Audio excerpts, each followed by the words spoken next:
TikTok, tariffs, and a silent recession. These were the ingredients chosen to create the perfect little loophole, but the American people accidentally added an extra ingredient to the concoction: cognitive dissonance.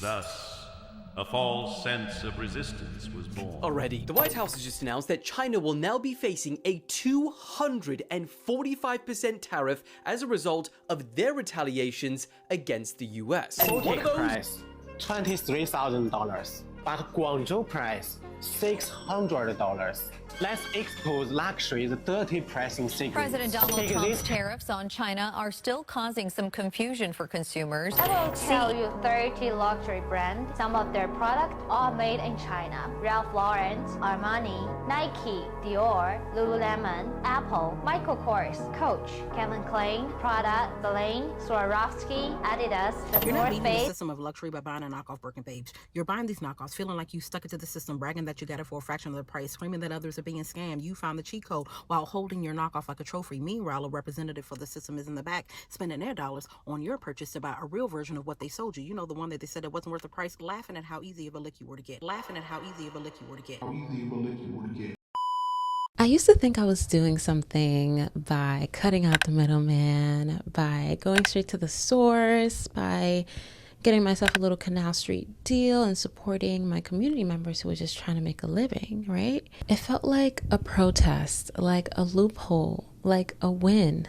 But the more I leaned into it, the more I realized how little I actually escaped. The algorithms, the different corporations, the dupes, it's all capitalism. The attempt to outsmart capitalism by buying from these Chinese manufacturers directly only shows how deeply entangled we are into this system that we claim to resist and hate so much. True freedom from these systems doesn't come from finding loopholes or backdoors that'll get us a cheaper price. It's about disengaging completely. But is that action we're willing to take?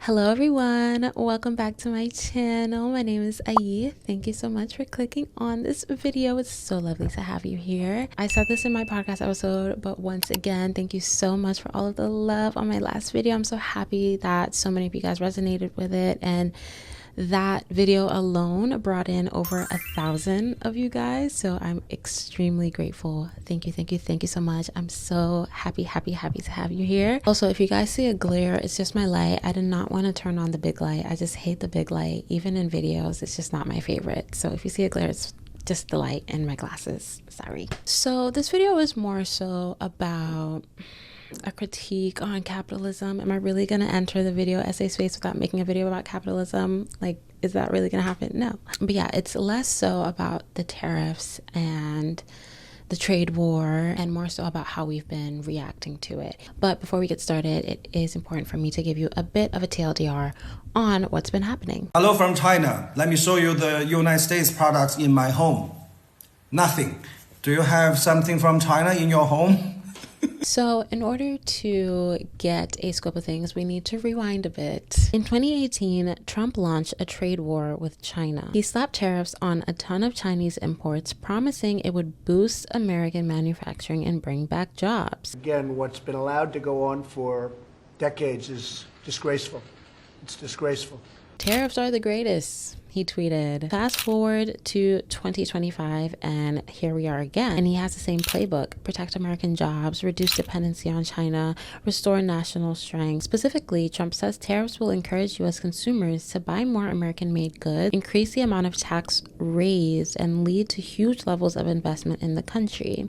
But in actuality, they would increase prices and businesses and companies would most likely offset that price increase to consumers as per usual. So now, as a result of these tariffs, specifically on China, all over TikTok, you have Chinese manufacturers coming on your For You page telling you about how much these products truly cost to make and how inflated these prices are in the United States. And these products can go from Tide Pods to shoes to luxury dupes themselves. These Chinese wholesalers are giving us a behind the scenes look at the actual cost of production, and they're not just selling, they're educating us. Or so we think. Now, it has been debunked that a lot of these videos are not selling you the bags themselves like they claim to do, or the bags without the logo, specifically like the Birkin bags. These are most likely dupes. They're not the actual bags themselves. And if we put our critical thinking caps on, we can honestly just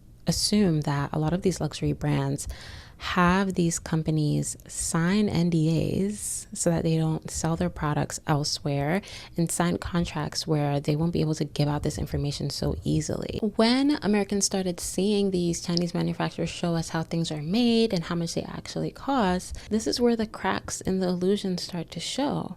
That Chanel bag, that MacBook, it's all branding. They're not selling you the actual product, they're selling you the name.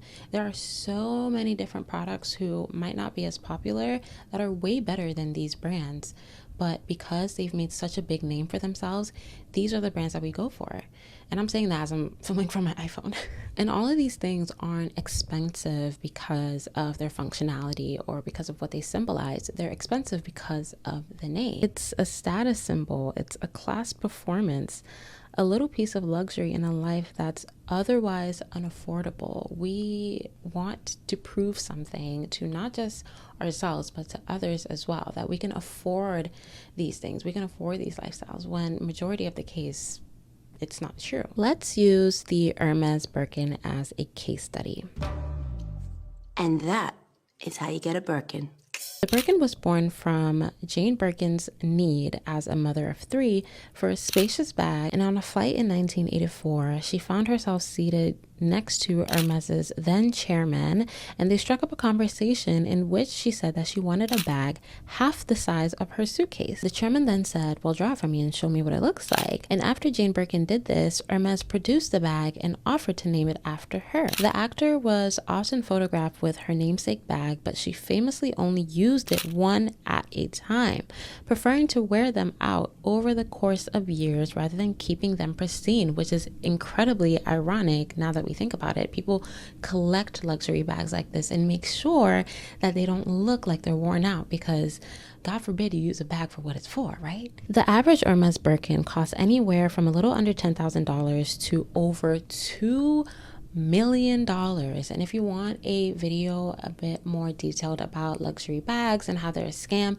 I highly recommend Ashley Viola's video. She has a few videos about this and they're very insightful. But Hermes Birkins are intentionally rare. They often aren't even sold to in walk-ins, yet the materials and the labor don't justify the price. They absolutely do not. It's all exclusivity economics, and you're not paying for the bag, you're paying for what it says about you. And when people realize they could get a working the Walmart Birkin, game over. It's interesting to see how culture has shifted from wearing dupes being shameful to dupe culture accelerating so fastly, and how so many people are involved and saying like, oh my God, look at this dupe. Oh my God, look at this dupe. Oh my God, look at this dupe. Like, it's actually insane to see how things have switched around. And we can honestly blame all of it to the economy, because people cannot afford anything anymore. And we all just want to be seen. And listen, I'm not going to sit here and front in front of y'all. Like, I have given into dupe culture myself, okay? If you live in New York City, you know where Canal Street is at. You know what happens on Canal Street. And if you've never been to New York to experience Canal Street, it's basically a whole block where you can get almost designer anything. And when I say almost anything, I mean just that. They got Gucci, Chanel, Prada, a YSL, baby. They got Apple products, almost anything that you could think of. Now,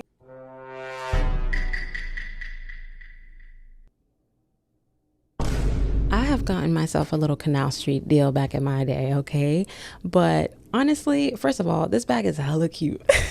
But the whole time that I had it on, I was more so worried about if people could tell it was fake. Like, I literally felt so dumb. I was like, girl, like, what are you doing? Like, why is a bag giving you anxiety? You know, like, it's not that deep. And I really felt silly after buying it, because I'm like, who am I playing here? Like, I'm literally playing myself. And also, dupes, okay, dupes are great, I guess, whatever. Like, if you care about dupes, whatever, like, don't come in my comment section talking about, well, I like this because it makes me feel good. Like, sure, if it makes you feel good about yourself, go ahead. But at the end of the day, you're not playing anyone but yourself. Still putting money in these corporations' pockets. You're still feeding into this toxic culture. And honestly, dupes don't even last, okay? I stopped wearing this because it literally started falling apart and like ripping at the seams, like OMG. And listen, this is a safe space, okay? I'm not judging, I'm making it a safe space. Ever since then, I haven't bought a dupe since, and I kind of just stopped caring because, yeah, I don't really care about what the bags have to say about me. Like luxury brands and stuff is just not something that interests me, so I don't really care about it. But anyways, yeah, you're not paying for the bag, you're paying for what it says about you. And it's sort of comical how you think that you've made a choice that exempts you from the fashion industry when in fact you're wearing a sweater that was selected for you by the people in this room from a pile of stuff. So now let's put it all together. These tariffs didn't do what Trump intended for them to do. They taught people how capitalism plays them, right? It revealed that pricing is psychological, and the more economic pressure people feel from inflations, from layoffs, from the silent recession, or the actual recession, honestly, the more desperate they are to buy the dream. Even if it's fake and even if it's falling apart in 3 weeks like my bag, it's because the real product isn't the bag, it's the feeling. It's the illusion of wealth, the taste of wealth, the success. Sold to people who are just trying to survive. Getting directly from these manufacturers is not the big middle finger to capitalism that we think it is. It's still capitalism. You're still putting money in someone else's pockets. And I'm sorry, did we not spend like a good 2 weeks in, I don't even know if it was middle school or high school, learning about sweatshops and how they're terrible and why sweatshops are a thing in the first place? And we know that these products are cheap for a reason, because the people that are making it are being exploited. They're barely being paid enough to survive. And not only are these things made in China, but the actual materials come from other countries that are getting the worst end of the stick, that are getting paid pennies to try and get these materials for us. What honestly inspired me to make this video was when I was just minding my business, scrolling on TikTok, seeing all the videos that you guys were seeing as well.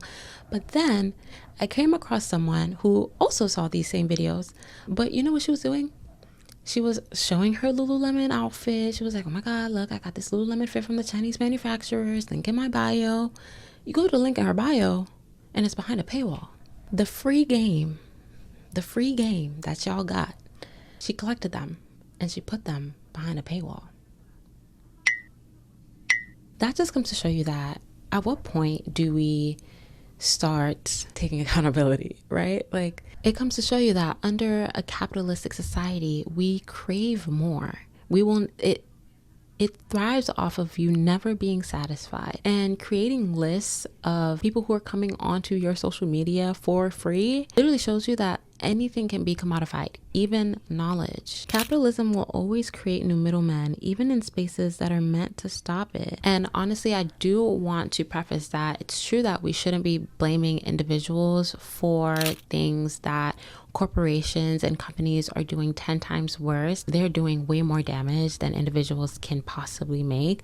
But it gets to a point where we have to hold ourselves accountable, and we have to recognize that these companies and these greedy corporations would have nothing if we simply just disengaged. But I'm not sure if that's something people are willing to do just yet. And these are all the symptoms of late stage capitalism, right? As I was doing more research for this video, I found an article that said that instead of late stage capitalism, we're at auto-capitalism. A writer named John Aziz argues that we're at another phase of capitalism, which is auto-capitalism.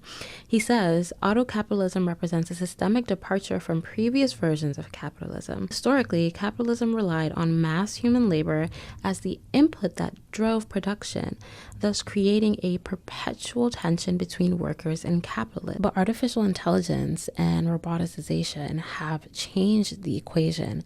By replacing human labor with autonomous machines, capitalists can drastically reduce costs while still increasing output. It's no longer a matter of trying to negotiate labor costs down or even of outsourcing labor to low-cost regions. It's about eliminating labor altogether. And we honestly have seen how AI has made things worse for us. People are using AI as therapists. People are using AI to replace their brains. And you know what? I am not a complete AI hater. I think AI can be good in some senses, definitely can be helpful if we use it ethically. If you maybe use it to enhance the ideas that you already made up yourself in your mind, but not if you use it as a replacement for your ideas or a replacement for your brain. AI can make capitalism 10 times worse, or if we start to recognize how bad it can get, we can use it for good. That's really hard, especially considering the amount of energy it takes just to put a prompt into ChatGPT. I think that in order for us to really get out of this terrible cycle that we've been stuck in, it's time for people to hold themselves accountable. How can you practice an anti-capitalist lifestyle?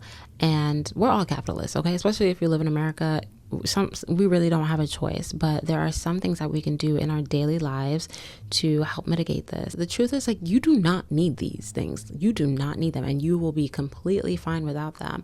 You're getting them because you want the validation of strangers who could not care less about you, unless you're someone who actually finds fashion interesting and like luxury brands and stuff like that bring you actual joy and not just the validation of others.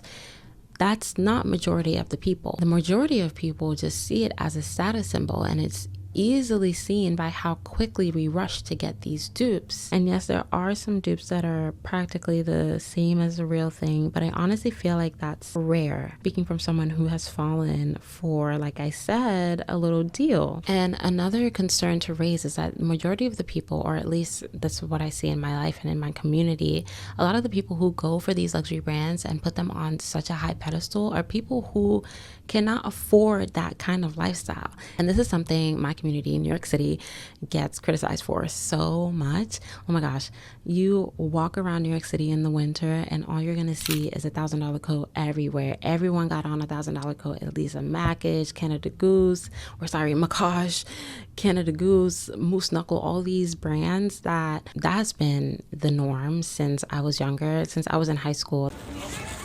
Are you from New York even? Are you from New York even? Do you have a big black puffer jacket even? Like I said earlier, like a lot of people's lifestyles don't reflect what they're wearing. And it comes to make you think about what people prioritize. Do they prioritize materialism, or do they prioritize things that'll emotionally fulfill them? And like me, it's okay to recognize that, you fell for the trap. And capitalism thrives off of making you want things that are generally unattainable for your lifestyle. And it's okay to change your mind and step out from this cycle. Capitalism is a evil system that thrives off of making you want more and reaching for something that is so unattainable. It is only meant to make the rich richer and the poor poorer. So if you're poor and you continue to reach for things that you cannot pay for, you are literally putting yourself in a worse position, because you're going to be buying these fake things, trying to get the approval of people who could not care less about you, while putting yourself in debt like majority of Americans.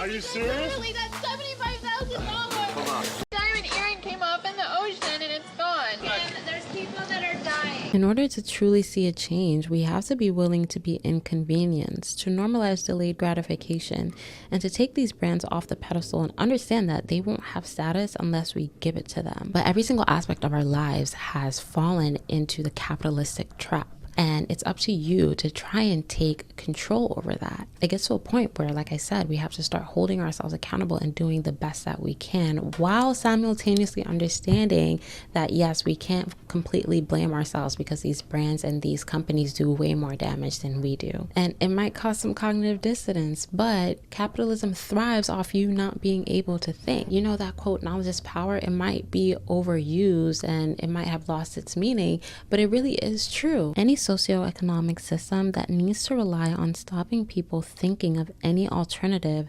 seems to me to be an inherently fragile one that wouldn't take much to end. It leaves just a matter of finding a way to get around everyone's inability to conceive of a better alternative future. Like, yes, these companies are mostly at fault, but constantly reminding yourself of that makes you feel like you are powerless, that there's absolutely nothing you can do to get out of this system. That is such a hard cycle to get out of, a hard mindset to get out of.